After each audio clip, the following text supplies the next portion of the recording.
Welcome back to Dad School Podcast. Um, Hope you're having a good morning. I know we are. Um, Technical. Technical difficulties. We are not going live. We're going to record and see if this works because we couldn't get live to work. But yes, welcome to another episode of Dad School Podcast. I'm Josh. This is Jimmy. And today we're going to talk about how to listen to your teen.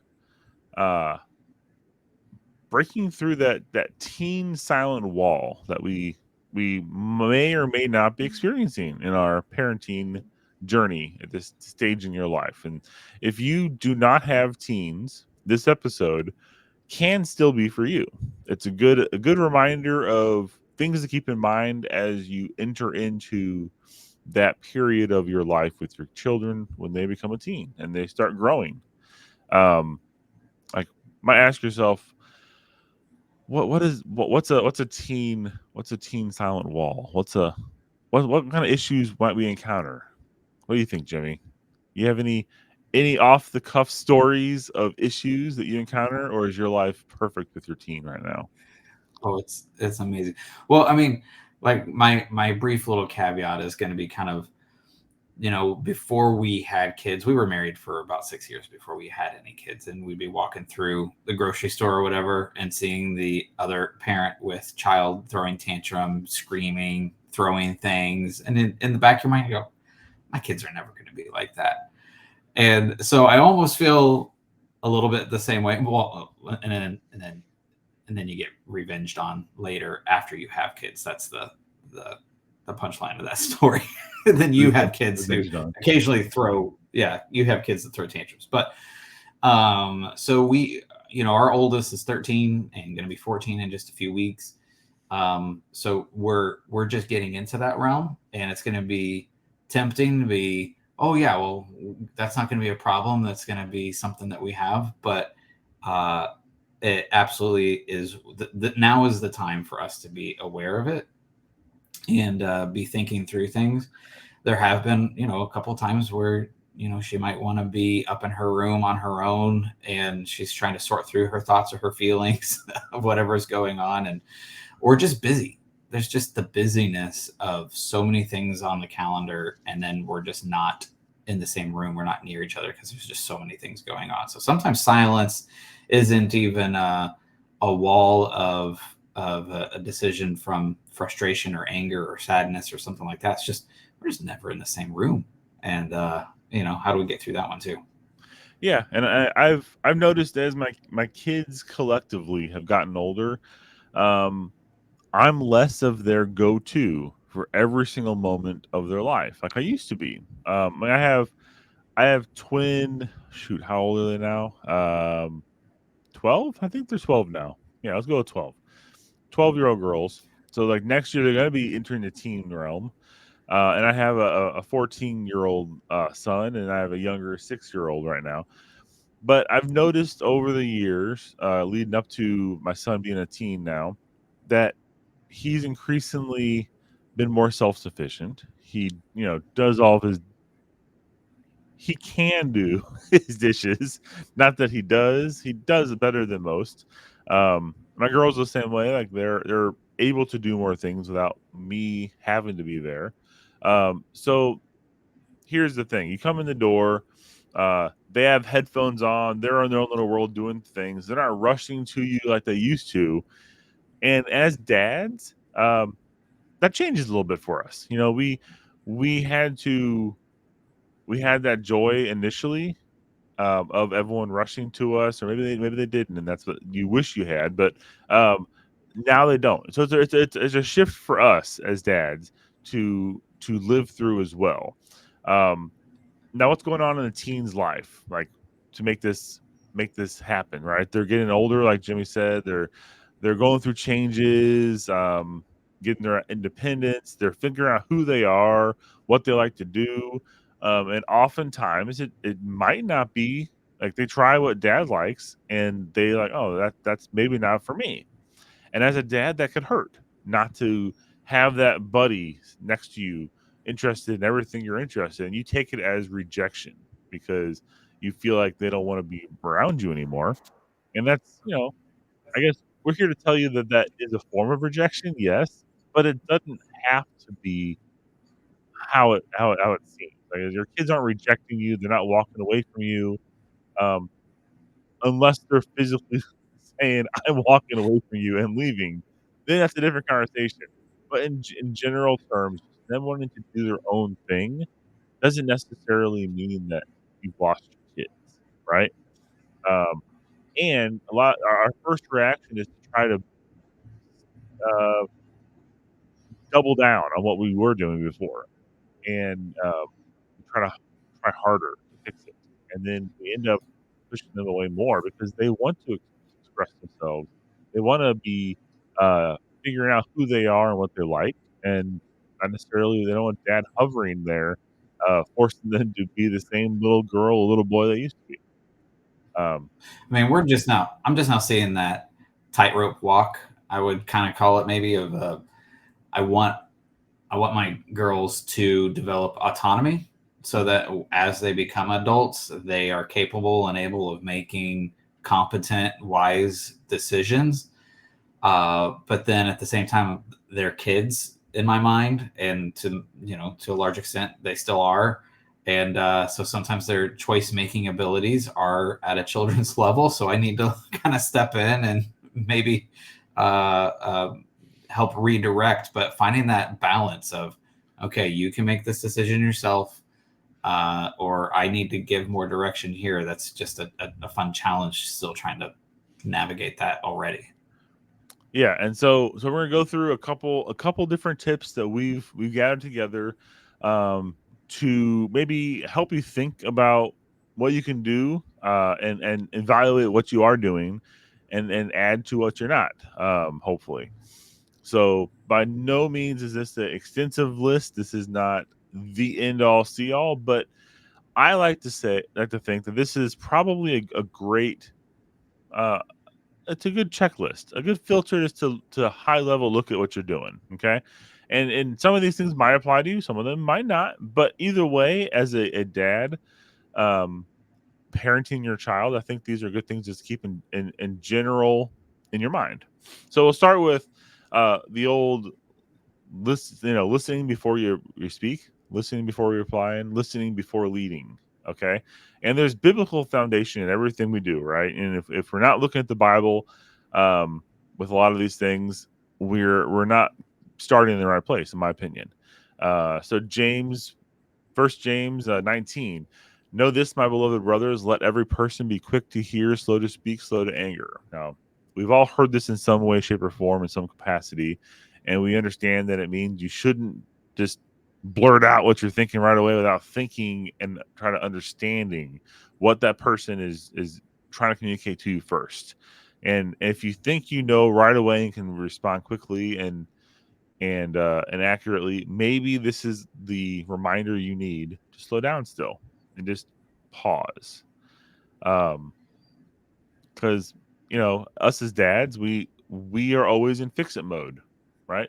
We're trying to fix things, fix the problems, whether we're handy or not. It's ingrained in our DNA to be the provider in a situation, to offer an opinion, to fix something or give advice. Um, not be good advice, but it's something that we can't help, and it's important. It's a good skill to slow down a little bit in your responses because it gives you a second to think things through, run a couple filters in your head, and then reply, and not seem like you're responding emotionally every single time. Yeah, yeah, it's going to be fun these next several years, thinking that I've got a game plan and then throwing it all out the window day by day. We just figure it out. But I mean, that's what parenthood, that's what dadhood, that's what it is. Every day is a new curveball thrown your way, and you get to try to knock it out of the park if you can, or at least just get a bunt. But yeah, can I just get a ball or something? Yeah. But so this is one last topic or touch on the listening. I really like this when I was looking up this researching this topic a little more. you can't lead a heart you haven't listened to. That got me, that kind of struck home a little bit. It's like, if you're not listening to your kid's heart and what's actually bothering them, because we all know our kids hold different important things in their lives compared to what we hold. And if they're going to come to us and they're upset about something, how many times as a dad, Jimmy, have you kind of blown off what was important to your kid in the moment? Because like they're upset because they can't find fill in the blank and they are in tears because they can't find fill in the blank. And you're like, it's not that big a deal. It's just fill in the blank. But to them, Mhm. that's like their world at this moment. Whether that's the most, whether it should be or not is another topic. But as a dad, we can listen to their heart that they're hurting because of fill in the blank. And we shouldn't discount fill in the blank because of that. We should at least be more empathetic.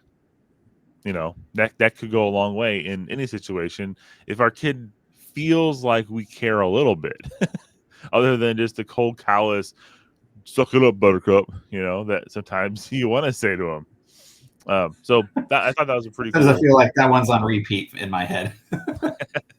Yeah. So moving forward, because people like things in threes, I came up with 3 keys to a thriving teen relationship. Okay, these are a la Josh. Okay, and Jimmy doesn't know what these are yet, so be fun. Fun. Okay, key number 1: share a space, not an agenda. Okay, so the idea behind this means you are the parent and they are in your world, but it doesn't mean you have to drag them through yours all the time. You can step into their world and be a part of their world at times. So, Jimmy, what what do you feel like you can do in your girls' lives to step into their worlds, to be part of their worlds, and be present? That's the whole idea here. What can you do? I mean, like just one example that pops in my head is thinking through the life and the routine for my oldest. And again, every home is going to be different. You got different things going on. But for us, dance class for both of our girls is something that they're both very into, and takes up a good chunk of our time in the evenings when they have class.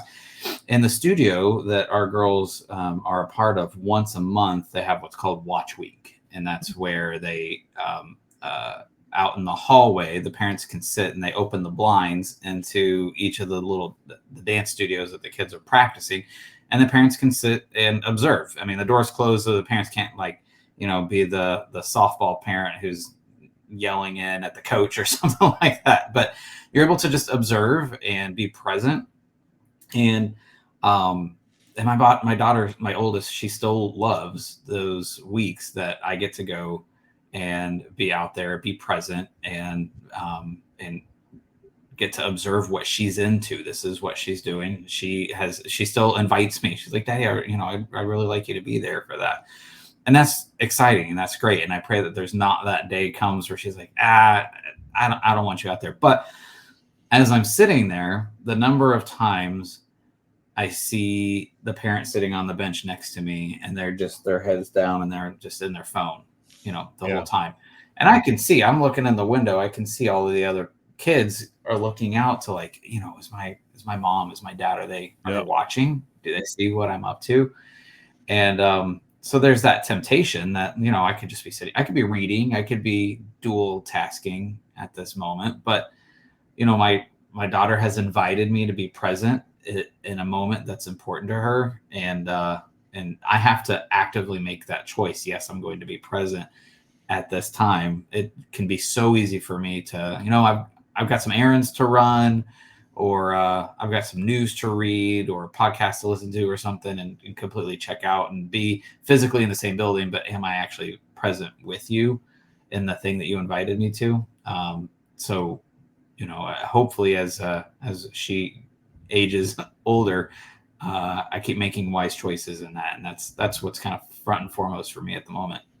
Absolutely. Yeah, and I notice that with all my kids as well in any kind of sporting event, it's important to not be in your phone. Like it's very tempting to do that. Put it in your pocket, leave it alone, because your kids look at the sidelines every now and then, and as hopefully they're not like doing it all the time, so they're getting distracted in the game. It happens, but like they they know you're there, and they're not performing, but they're there liking you watching them do something they enjoy. So you need to make sure that you are attentive.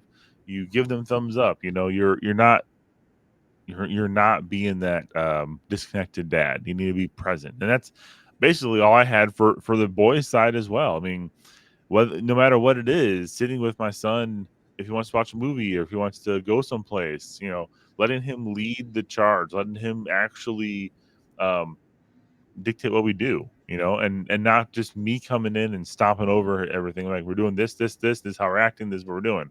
I need to be shoulder to shoulder with him, um, not face to face arguing with him or going head to head with him. I need to come alongside him and let him test the waters leading. And it goes boy girl. Doesn't matter if you have either one. The same thing applies. I noticed it with what you just said with your dance. I noticed it with my girls in volleyball. They do something, they mess up, they look at you. I want to see your response. And usually I'm like, that was terrible. Do better. And that's good. It's positive encouragement, or that's encouragement, I guess, to do better. Yeah. But you need to be there and be present and not just be ignoring them. So moving along. Uh, Key point number 2 of 3 keys of a thriving teen relationship per Josh. First one was shared space and being present. Second one, so we've talked about this before, Jimmy. The power of an apology and showing your unconditional love. Okay. Now, there's passages all over the Bible with this, right? Ephesians 4:32, be kind to one another, tenderhearted, forgiving one another as God in Christ forgave you, right? And I wanted to touch on this quickly because um, forgiving your kid for things they mess up on might seem kind of odd, but it's important. It's very important for your kids to see you modeling uh, that it's okay to forgive people for things that they mess up. Because if you don't, your kid's going to grow up to be some kind of bitter something that it just never fits in with society and wants to always blame somebody for something and hold grudges. I mean, we see a lot of that in today's society now. And I think it's really because parents have there's a lot of contributing factors. I'm not going to say this is all the solve all fix all, but having a parent who makes a mistake or treats the kid improperly or treats somebody or something improperly is not a new concept. But having a parent that apologizes and makes sure their kid sees your actions produce fruit of the spirit after making a mistake. That's what's important here. That's what we're highlighting. So if you lose your temper, if you say the wrong thing, if you're called out, instead of being a bully about it and just being mean and walking away, make sure you make a show about saying you're sorry. Hey, I'm not no, don't be over the top and corny about it, but you need to make sure that your kid understands it's okay to say sorry. It's okay to ask for forgiveness, and you should do that on a regular basis if you are wrong. I mean, it's easy. It's super easy for me, and it happens very, very often. For me to be, hey, you need to tell your sister you're sorry, and Yeah, me commanding apologies from yeah, them, but then modeling it myself. And whenever I have a boneheaded moment and I need to apologize, man, that's still hard. And it's annoyingly hard for me to admit whenever I need to step up and say, hey, and like sit down eye to eye, make eye contact and say, hey, I messed up. I made a mistake. I misunderstood. I was in my own little world and not thinking things through, whatever, was going on. And then saying, hey, I'm sorry. I messed up. Can you forgive me? Uh, that turned out to be a much harder thing for me to do as a father than I thought it would be. Because I'm supposed to be the authority, mm. and then coming and I'm the one off asking for an apology or asking for forgiveness, giving an apology. Um, Doesn't that it's show like, weakness, Jimmy? That's what the thing in the back of my head, like, oh, you're supposed to be the authority, you're supposed to be the one in charge, you're not supposed to Mhm. be humbling yourself. I'm like, no, that's exactly what I'm supposed to be doing, modeling that behavior, because that's what I want to see them naturally desire to do. So I need to work on that natural desire in my own heart, and that's going to have such greater effect than just snap my finger and point and say, hey, go say you're sorry. Like, yeah, it gets the moment done, but is there actually a lesson learned there? Maybe, but Right, and that as you were saying that, I started thinking of like even an easier way to wrap that up of like if you see if you think of your kids and you think of a trait you want them to have, 10 out of 10 times you have to model that for them. If you want a mm, strong, independent kid, you got to model a strong, independent person that can do something without someone holding your hand. If you want your kid, if in a situation, to be humble, they need to see what that looks like. They're not going to know what humility looks like unless you model it for them. If you want to see your hmm kid uh, take care of the needy and and be a charitable person, if you've never modeled that in their lives, how are they going to know how to do that? Like, not discounting that they can probably learn from other sources, but you're the primary source of information in their lives. At various points, you are the only source of information in their lives. So if you're not teaching them that, who is, and are they teaching them correctly? There's things to keep in mind. Moving along, key number 3. So first we had, you remember what it was, Jimmy? What was the first point? uh, man, my brain's already moved on. Listen before you There step we out go. in See, front. see how that Yeah. works. Uh-huh. So listen, and then the next one was make sure you show apology, unconditional love. Make sure you're showing and modeling different actions to your kids. Third, third and final key point of Josh's 3 keys to a thriving team relationship: brotherhood. Okay, and we talked about this before. Here comes the whole iron sharpens iron mantra again, right? But brotherhood. Um, and there's okay. I'm going to preface this by saying in a plutonic family setting, your largest strength, in my opinion, as a dad, as a cohesive parenting unit, should come from your wife. If you're a father, right?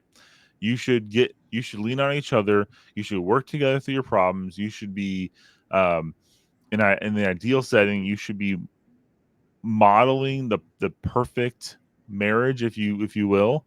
Even though your marriage might not always feel perfect, you should be trying to model that for your children. And that's not saying show them only the good, not the bad.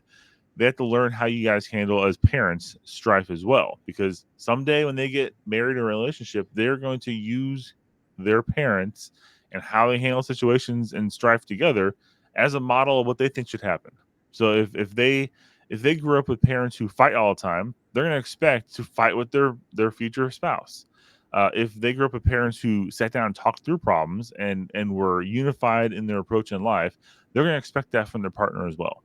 Um, that's kind of slightly off the topic of this key point, but it's very important that I stress that this is not replacing that relationship.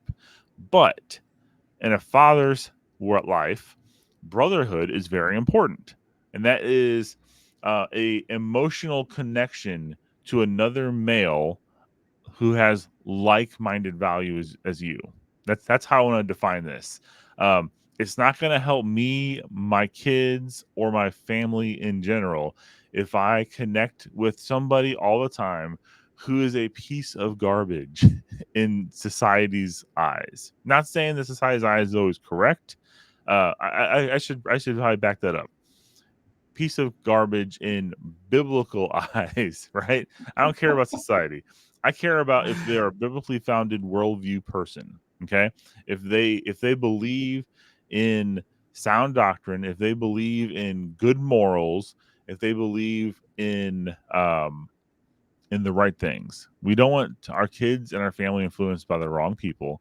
And what you can do as a father is surround yourself with people who are the right people. And when you have these people alongside you, like my person, I have several people in my life. You don't want just one because what if they're wrong too? But You want more than one sound biblical strong men in your life that you are able to go to and bounce ideas off of, come alongside, help them, they help you, um, keep each other in check, and make sure that your brotherly tank is full, so you can keep on pouring out good, um, good manly men stuff to your kids. I don't know how else to say that. You need to have people in your life to help back you up with how you should be acting as a dad, calling you out if you're doing the wrong things, come alongside you with grace and humility. You know, and we all know that guys like to bust each other's chops, and that's great. But make sure that they are the right kind of people to surround you in your life. Jimmy, I mean, more refining thoughts on this. yeah, the simple fact is I don't have every answer. You don't have every answer of anything that's going on in life. So when you don't have an answer, what do? You go try to find an answer. Make sure that, or do the best you can, that your source of wisdom or knowledge or advice that you are going to is something that's actually going to be uplifting and create solutions and not exacerbate the problem even further. Right. And that's why having that discernment of, okay, these are the guys I've got in my corner. These are my brothers. Um, because hard times come and go in life. It can happen with your kids. It can happen with your spouse. It can happen with your job. And who you surround yourself with plays a, a large sized role in how you end up responding, how you end up getting through, persevering or not, um, is who you've got in your corner. And so if you take stock of okay, these are the guys that just think about who are the three guys I spend the most time talking with, whether it's just Mhm. through simple texts or we're on the phone or we see each other at work and we're hanging out. Who are your biggest influences in your life? What other men are providing the greatest influence on your life? And then think about, like, do I need to make an adjustment? Mhm. Or is there something there that I've not really realized before and I can lean into it more? There's more I can learn from this person. So I'm going to lean in even harder and, like, hey, you could really help me out in this, and reach out more often with questions. But that only works if you take the time and the effort to have an honest assessment of those connections, those relationships. Right. And you should, and this is not discounting the fact that we should help people. Okay. I'm not saying we should just cut everyone from our lives who do we not think are up. You know, that's it's a big judgment call here, right? You're judging people for their values, but evaluating who they are, how they act. If they're not somebody who you value, their way they do things, like in my opinion, you should find people who you hold value in what they do. You hold value in how they raise their kids. If they are a strong biblical leader in your community or in your life, you should want to put yourself next to people who you will better you. Right. I'm not discounting the fact that we should help people as well. And I'm not saying we should look down on people and then, you know, have a caste system of highs and lows people. And I'm just saying keep that in mind when you're evaluating your friends. And do are these characteristics by this person something I want my kids to see and model and be around? That's a big thing. Like I know people who might be fun, might be the fun people, but then you're like, they are not how I want my kids to act. So if that's how you Yeah. think, like you don't want them or their kids to influence your kids, that's not the right person for this role. Okay. So, anyways, beating that dead horse enough. Um, I think it's important to have a men's group at your church, friends that you can go out and blow steam off with respectfully and not get in trouble. You know, that's another big thing. Don't go out with people who are going to get you in trouble. That's not very smart. But you need to keep grounded and you need a strong circle of guys to help you out. Moving along, Jimmy. Okay. What about what about the old school legacy mindset here? Okay. You understand what I'm saying about the old school mindset? I don't. No. You don't. Okay. So, What what's your definition of old school legacy mindset? old school legacy mindset. Let's let's just say the old school legacy mindset would be whenever you as a parent think that your kid should just snap to and obey you immediately no matter what. Okay? No matter what's going on, even if they're frustrated, they should just be like, whatever. And you know what? I'm gonna call myself out here. I'm guilty of this last night. Now, I still feel like I'm justified in this situation. What happened last night? We're dealing with a little bit of back talk in our house lately. You know, we asked the kids to do something, and it's like they feel like they have a platform where they can explain to us why they probably shouldn't do this that we just asked them to do, or why they disagree with it. And my legacy mindset that I need to get past is the straight up, what did I just hear you say? You should just say yes, sir. You should say yes, dad, or yes, mom. That's another thing that bugs me. When they're trying to explain to their mom why they need 5 more minutes instead of getting up and doing vacuuming right now. You know, they're like, oh, I just need to do this really fast and then I'll do this. You know, it's like, your mom told you to do this. I listened to her 3 times already. Get off your butts and do this. You know, that's in my mind. And some people out there are probably like, that sounds like good parenting. You know, have your kids follow your instructions. Okay, so I'm gonna take a little bit of humble pie on that one and bring this into the fold. What if, as parents, and there's nothing wrong with our kids supposing being followers of what we say. I fully support that, and they should. But let's look at this from a couple angles. What if when your kid is frustrated with something, and instead of just putting their nose to the grindstone and being harsh with them, maybe you take a step back and you try to figure out why they're frustrated on something, right? So that's what I mean by legacy mindset. Legacy mindset of, hey, you should just follow immediately no matter what.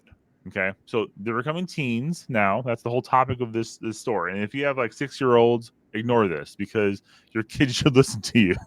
Okay, I'm just putting it out there. But we're getting to the age now. I'd say 11, 12, 13. Starting times. If you're already in the teens, you know this because you felt this, right? And this might make be a aha moment for you. But you need to. They're becoming young adults. They're getting there. They'll be able to reason more. They think they have a reason why they should do something. You need to hear it. Okay, you need to prepare yourself as a parent to be able to communicate back and forth with them and not be a one-sided wall. So, examples being, you know, your kid's frustrated, something you can ask. Hey, you seem frustrated. Calling it out, not in a mean way, like somebody's frustrated. I'm guilty of that one, right? Someone's grouchy today, and they're like, "Stop!" And then you're just making it worse, right? And I know that I antagonize on purpose because that's who I am. I can't help it. But you seem frustrated. What's going on in your mind, in your world, or fill in the blank? What's going on right now? And actually care. Take a second to understand it. Okay. Or when they do tell you something, hey, that sounds pretty rough. I'm sorry you're going through that. What do you think your next steps are? Let them try to solve their problems. It gives them the control. It has them feel like you're not dictating to them, which is the point here.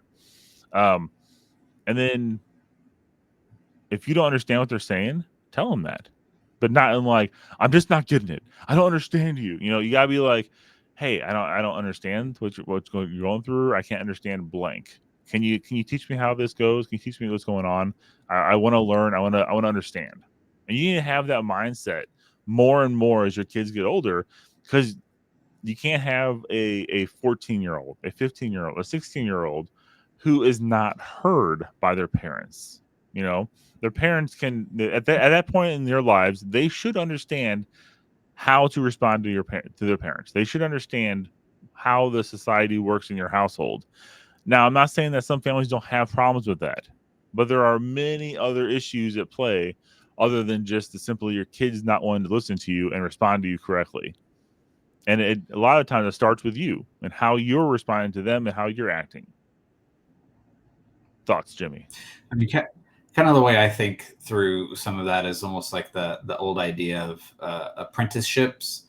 kind of in the trades, and like an electrician, if they're getting trained in a young person, they become an apprentice to become an electrician. They need to have those lessons taught to them of this is the safe and the proper way of how to do this, and here's why. And the why is just as important as the actual skill. Like the knowledge that's behind it is going to be just as important, because the Hmm. stuff you're working with, the solution you're trying to find, could be a dangerous or scary situation. It can be the same thing as a parent and you're working with your kid, that their new skills of logic and reasoning, like you're kind of pointing out, like they're now able to have those kinds of more complex thoughts and form arguments and all of that. Like those could be strong and powerful things, but if they don't learn how to safely wield that, um, then they could be putting themselves in a super dangerous situation. I mean, you get your young electrician apprentice, like, well, this is why we don't lick the wires, because because it could be a very unfortunate scenario. It's the same thing. You got to work it with your teen. Like they are wanting to deal with their scenarios, their situations in life themselves, but their first impulse might be, well, I'm just gonna reach out and grab this wire and see what happens. Hmm. Well, no, let's help you think through that first. Let's look at where does that wire go? What's the root of what's happening here? Is there a box so we can shut the power off and then deal with it? Like, let's cool the situation down, and then we can deal with it more safely. Um, and so I try to think through it almost kind of like my raising my teens. They're kind of like my apprentices. They are learning a new skill, a new trade in life, and I need to help them not only understand the skill of what to do in situation, but the knowledge and understanding of, okay, let's look behind the scenes. Let's pull the curtain back and let's think about what's the why of why I need to look at it a certain way, and then hopefully I set them up for success in the future. Exactly. Yeah, and you're not raising. That's another way to look at this. You're not raising cookie cutters of yourself. You're not raising minions that are following you. You're raising disciples and future adults who are supposed to make wise choices because you modeled how to act. They are their own people and can act their own way. You're not controlling them, but you're trying to guide them in the right direction. And it's a learning process for them. It's not a follow and do this and repeat after me process. Like they're not becoming robots. They're their own people who will make their own good and bad choices that you have to be there to guide them through. All right, so I think we've covered a lot today. Um, talked about being quick to listen, not immediately responding back with first thing in your mind. Take a second. We talked about stepping into their world, being present. That's like an overarching theme always as a dad. You should always be present. Don't walk away. Don't be distracted. Be there.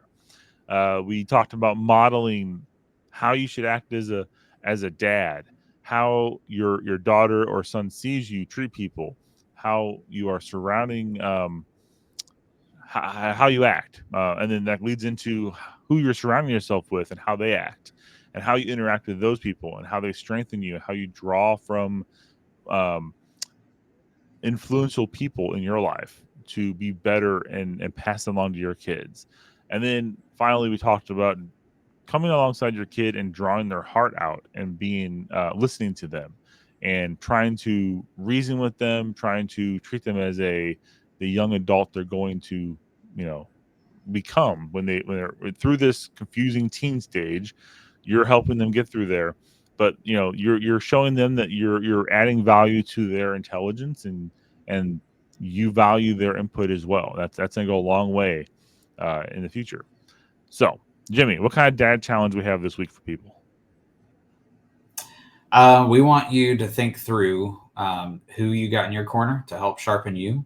What are the opportunities that you have in your life, whether you have teens now or you have teens in the future? What are your scenarios and situations you've established or working on establishing in your home to keep those barriers from coming up? But then when the barriers do come, what's your response? What's your go-to? How to work through that scenario? Think about All that. right. So basically, thinking through how you're everything we just talked about. We want you to apply it this week. And if you liked what you heard today, even if you know what, I challenge you. If you didn't like anything we said, tell us. dadschoolpodcast.com. Drop us a message on that contact form. Tell us what you didn't like about the show. What did you not agree with, or what did you agree with? If this helped you with something, what was it? Let us know. You can find us on Facebook, YouTube. We're everywhere actually. Instagram, X. Reach out to us. Let us know what you thought of the show, and like, subscribe, pass it around. Uh, Jimmy, final thoughts. Um, Plug in, be active, Be present. be present. All right. Take care. See you next time. See ya.